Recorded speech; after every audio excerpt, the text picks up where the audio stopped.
Okay, so I just finished turn 6 August, so we've only got one more turn to go and then it's a new month. Oh boy.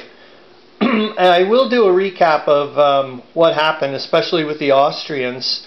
But this recording for me is mostly just to try to remind myself of a few things. For example, I've been a bit sloppy with the record keeping. When I went to start calculating the total supply points used up, the total hits, and the demoralization points, I realized, I think mostly for the demoralization points, I wasn't doing as good of a job recording what I should have. So I'm going to be a bit more meticulous, which is ironic due to the fact that I'm been a bit OCD over this thing. I've got like just stuff, like got my little journal here, and then like I said, I've got my little forest things here, and then I've got all my bloody colored blocks, and it's just an excuse. One thing I've got to admit about playing this type of game, it's not only just for me, just the gameplay. I also get off on making all the little play aids for myself, and you know, reading the history books. And for example, I wanted to, which I did. Oh, where are my tweezers? You know, with all the different armies for the Austrians, I went and looked up the commander names, and same as with the Russians and stuff like that, just to you know, just you know, get a bit more of a background. Like for example, I found out here, like the Russian 5th here, this guy ended up getting sacked shortly after. I'm not sure if it was like shortly after this battle or something, but I don't know, he got blamed for the destruction of his army, and I think some other army. I have to look it up again, but or not him, sorry, these guys here. He was actually considered competent. Sorry, Jeepers jumping. I am like butchering history. Well, I'm sure I've been butchering history like there's no tomorrow. The 3rd Army here. No, sorry, the 4th Army. Yes, the 4th Army. This guy got sacked. I can't remember his name, Sulzer or something. I can look it up. I wrote it down.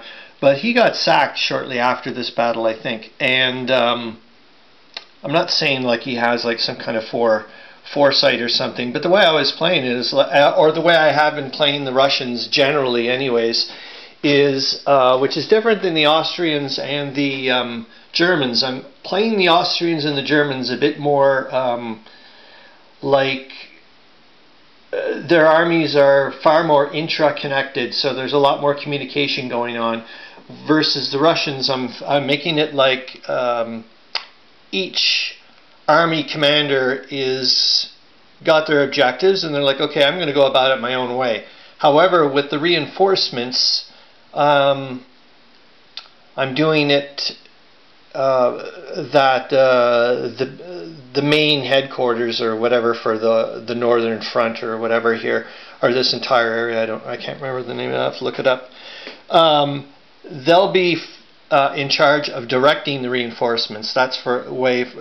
For example, when there was like 3 blocks I had of reinforcements here, 2 of which I sent off to the 1st Army, and the other one I sent off towards the 2nd Army. It's going to take them a little bit of time, but I think they get some rail pretty soon, like next, not this upcoming turn, but in September.